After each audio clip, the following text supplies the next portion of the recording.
السلام عليكم خوتي، مرحبا بكم في قناتكم جمهور الطناش. كنت ندور في فيسبوك يا خوتي وخرجت لي واحد الصفحة راهي تنشر، الله اعلم صفحة مغربية. يعني ربي عالم، تقدر ما تكونش هكاك على كل حال. المهم لقيتها تنشر واحد المقاطع تاع البلاطوات هنايا في الجزائر. يعني انا في الاول كنت داير باللي الصفحه يعني تتكلم هكاك برك، كي دخلت شفت باللي هي شغل عباره عن صفحه استهزائيه، يعني تستهزأ بواش يهضروا في البلاطوات في الجزائر يا خوتي. على كل حال خرج لي من بعد هذا الانسان هذا اللي راكم تشوفوا فيه يتكلم بكمية حقد، هما ما راكم شايفينه من قبل. يتكلم بكمية حقد كبيرة على المنتخب الجزائري، ما فهمتش علاش. يا خوتي انا راني ضد كل شخص ينشر محتوى، يعني هذا الشخص الجزائري ينشر محتوى سواء للمغرب ولا للمنتخب المغربي بهذه الطريقة هذه، باسكو كمية الحقد هنا تبين لك باللي كبيرة بزاف يا خوتي.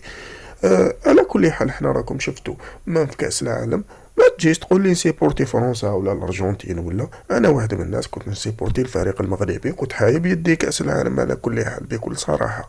يعني كي نتكلموا من الناحية الرياضية، ما تجيش تقنعني باللي تقول لي راني حاب فرنسا تديها ولا الارجنتين تديها، بكل صراحة. وكل واحد يدبر راسه على كل حال في هذا الموضوع. المهم يا خوتي دوك نخليكم تسمعوا في الاول واش قال، باسكو انا يهمني معلوم، ما يهمنيش واش هدر كامل. في الاول هذا ما كان يهمني الهضره اللي قالها في الاول، تبعوا مليح واش قال ودوك نعاودو نقول.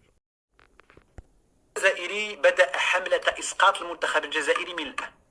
كاع الدول والمنتخبات ديال العالم مهنيين خدامين شغلهم. افريقيا باقي لها شهر، الناس حتى واحد ما كيهضر على افريقيا، حتى واحد ما كيهضر على كأس افريقيا.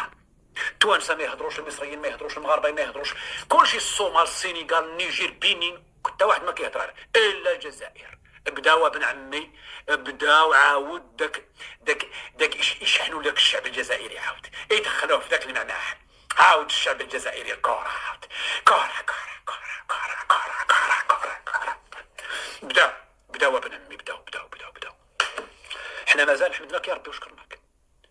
ما سمعت انا لا سعيد زدوق ولا راديو مارس ولا حتى شي واحد من المغاربه مازال ما فتح هادشي نتاع كوت ديفوار، الخطوط على سنه هال على سنه العاب لا مازال. تا تبقى 5 ايام 4 ايام، انا يمكن حتى تبقى نهار.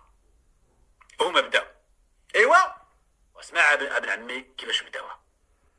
كيما سمعتوا يا خوتي قال لك يتسمى المنتخبات مهنيين، وواحد ما راهو يتكلم على كأس افريقيا، وغير الجزائريين اللي راهم يهضروا راهم يديروا في الضغط على روحهم. نبين راك غلط اخي العزيز، نبين لك باللي راك غلط، ونبين لك باللي جميع ولا عدة بلدان وأغلبية البلدان يتكلموا على المنتخب الجزائري. البلاطوة تاع المغاربة، البلاطوة تاع التوانسة، البلاطوة تاع المصروة، المدربين، محللين حتى في الجزائر. يعني هي انت ما غلطتش كي قلت باللي البلاطوات تاع حتى في البلاطوات تاع الجزائر يتكلموا بصفة علاش احنا ضد هذا الشيء. يتكلموا بصفة اللي تحطم الفريق الوطني، تهدر على البالون، هدر احصائيات، هدر طريقة لعب، هدر خطط تكتيكي. بصح حنا تلمون نخلو هذا الشيء كامل ونهضروا هضره فارغه ما عندها حتى معنى، اللي راح تمارس الضغط على شكون؟ على الفريق الوطني وعلى جمال بالماضي. هذا هو الشيء اللي يخليك تحير. حتى البلاطوات تاع قطر، السعودية، رياض محرز دخل او رياض محرز خرج، او حسام عوار او كذا، او جمال بالماضي. يعني الضغط ما راهوش من طرف واحد، راهو من طرف داخلي ومن طرف خارجي. انا نحسب هذا.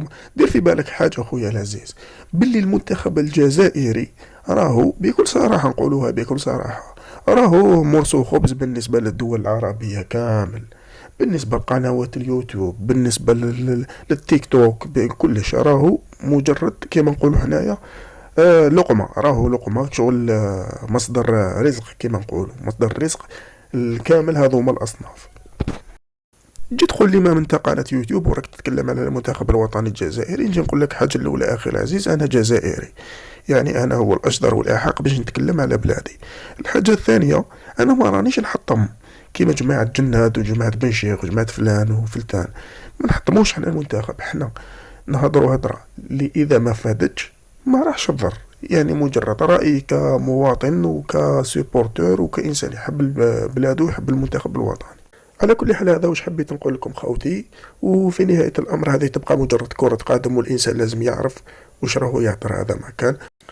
من جهه واحده اخرى كم شفتو يا خوتي عمورة الله يبارك، ما بقى ليش واش نزيد نهضر عليها. كم شفتو كونتر ليفربول، ما شاء الله يعني ما كاش حاجه ما دارهاش. البيت الاخراني تاعو تات بلونج ما كاش واش تزيد تهضر عليه. ربي يحفظو من العين على كل حال، وان شاء الله نتلاقاو في فيديو واحد اخر، والسلام.